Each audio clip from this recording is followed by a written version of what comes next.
Y yo soy Catalina. Les daremos un recorrido histológico por el riñón. Empecemos. Los riñones son un órgano par que tiene un tamaño aproximado de 12 centímetros de largo, 6 centímetros de ancho por 3 centímetros de espesor. Estos se caracterizan principalmente por parecerse a un frijol en su forma y color, ya que presentan un color rojo oscuro por recibir del 20 al 25% del gasto cardíaco. Para mostrar su configuración anatómica hemos traído este riñón de cerdo, el más semejante al humano. Acá observamos su cara anterior, la posterior, polo superior e inferior y estructuras que conforman el hilio renal. Ahora realizamos un corte coronal donde podemos observar la corteza, ya más periférica en el riñón. Esta emite prolongaciones llamadas columnas renales que separan las pirámides de Malpighi y estas se dividen en médula interna y externa. La externa es la más vascularizada y la interna tiene la papila renal. Esta encaja en los cálices menores que luego forman los cálices mayores y desembocan en la pelvis renal. Estos órganos cumplen funciones indispensables para la vida, como la excreción de la urea, la creatinina, el ácido úrico y otras sustancias como medicamentos. Ayudan al control de la homeostasis del agua y electrolitos, regulan la tensión arterial, la eritropoyesis, produce hormonas y es el órgano diana de la ADH, la aldosterona, la adrenalina y la ANF. Empezaremos a estudiar la composición, estructura y características de los tejidos de este órgano por medio de un recorrido histológico que irá desde la cápsula renal hasta su hilio renal. Primeramente encontramos una cápsula que lo rodea, que a su vez está compuesto de dos capas, una capa externa de tejido conectivo denso y regular con fibroblastos y otra capa interna más celular con miofibroblastos. En esta imagen histológica apreciamos las fibras de colágeno que se tiñen de un azul intenso con la técnica de Mallory, así como la capa externa que está llena de fibras colágenas, y en esta capa externa vemos también unos núcleos alargados de las células que se tiñen de un color más oscuro, que son los fibroblastos que producen este tejido conectivo. Luego vemos esta capa interna que no se ve tan azul, ya que presenta menos fibras de colágeno y se aprecian ciertas bolitas rojas, que son los núcleos de los miofibroblastos. Abajo de estos se encuentra la corteza renal, que la determinamos por tener glomérulos y túbulos. La corteza renal se ubica periférica al riñón. Como podemos ver en la imagen, la corteza es la más oscura, ya que es granulosa por tener glomérulos. Esta corteza se divide por los rayos medulares de la médula renal en partes más pequeñas llamadas laberintos corticales. La corteza renal principalmente está conformada por corpúsculos renales, túbulos contorneados distales y proximales.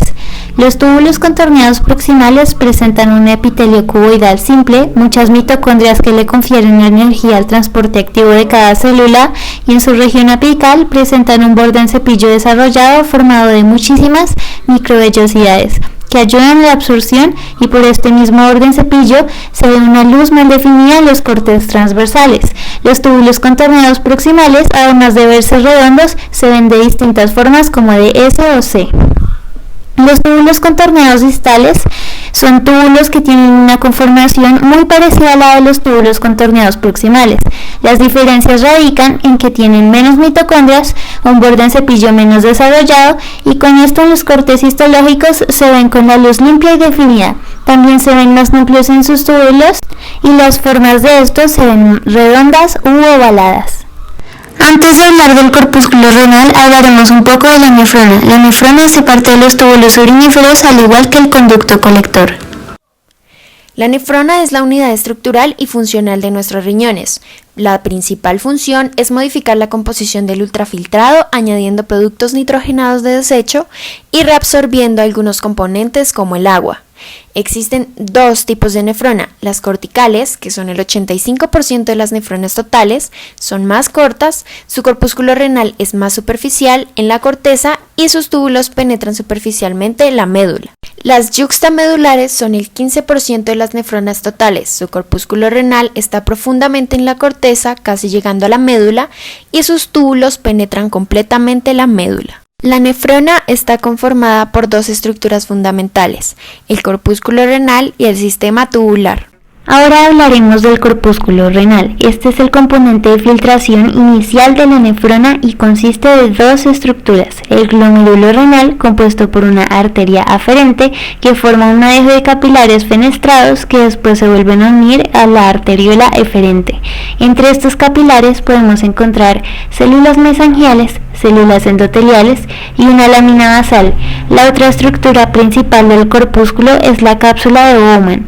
Esta envuelve el glomérulo y lo pone en un contacto estrecho con su capa visceral, constituida por células epiteliales modificadas denominadas podocitos. La pared externa de la cápsula de Bowman es la hoja parietal, formada por células epiteliales planas simples que rodean el espacio urinario de Bowman, que alberga la orina primaria. Este se continúa con el túbulo contorneado proximal, formando el polo urinario. Al otro lado del corpúsculo se encuentra la región por la que los vasos que irrigan y drenan el glomérulo entran y salen de la cápsula de Bowman. Estos reciben el nombre de polo vascular y están compuestos por la arteriola aferente y eferente, que después se continúan con los túbulos contorneados distales. Las células mesangiales intraglomerulares son una red de sostén para los capilares que tienen función de fagocitosis de residuos y filtración, y podemos reconocerlas en esta imagen según su ubicación, que nos señala con un círculo el núcleo de la célula mesangial. Vemos encerrada en un círculo rojo células del endotelio capilar que están fenestradas, permitiendo la filtración de la sangre en orina y atrapando los elementos celulares de la sangre. Vemos una lámina o membrana basal de tejido conectivo que también participa en el ultrafiltrado de la sangre. Estas células, junto a las endoteliales, actúan con los podocitos y sus prolongaciones primarias alargadas, viendo también los pedícelos. Ahora les hablaré sobre el aparato yuxtaglomerular. Este está muy relacionado al glomérulo y su función principal es regular los niveles de presión arterial al activar el sistema renina-angiotensina-aldosterona.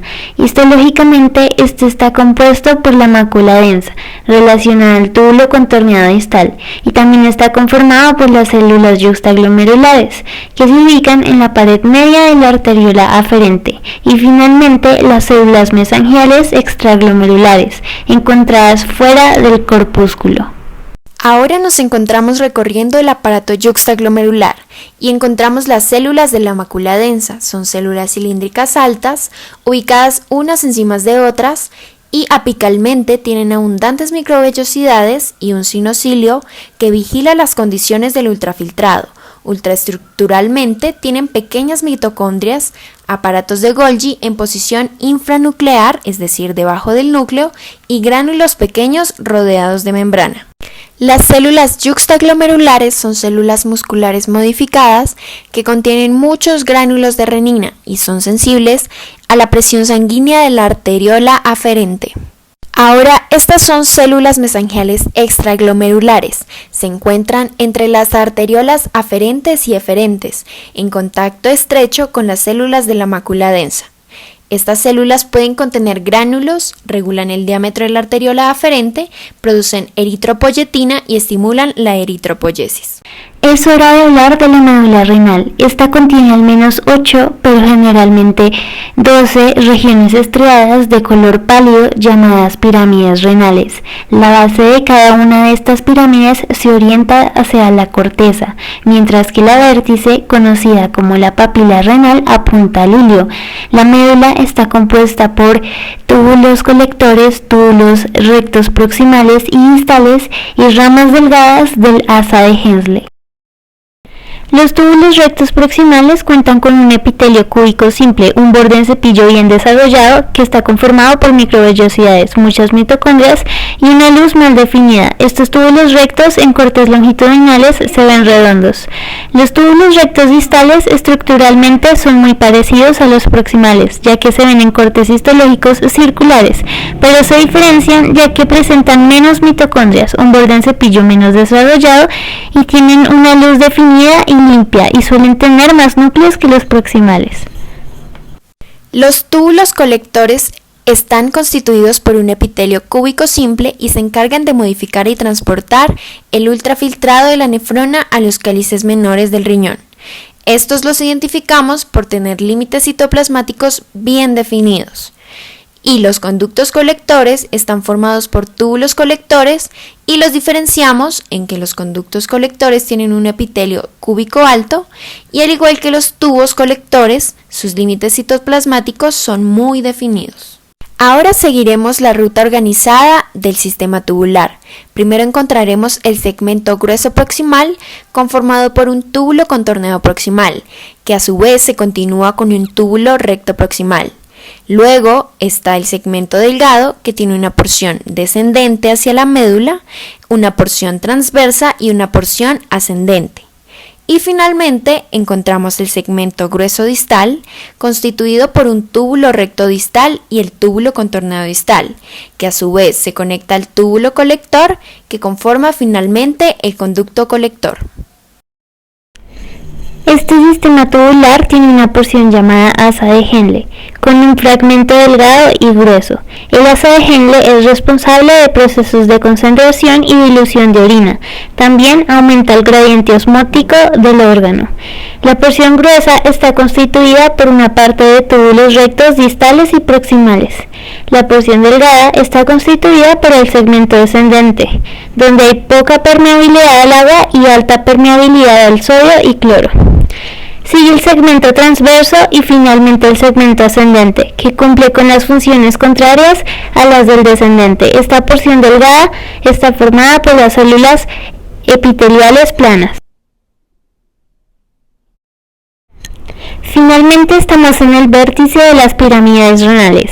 Estas están perforadas por unas 20 aberturas en la área cribosa, donde se desembocan los conductos colectores o de Bellini. La papila renal está rodeada por un espacio con forma y función de embudo, el cáliz menor, el cual al unirse con otros 2 o 3 cálices menores vecinos se abre un cáliz mayor. Los 3 o 4 cálices mayores constituyen espacios más amplios que drenan en la pelvis renal y finalmente la orina fluye por los uréteres. Esto sería todo, gracias por ver.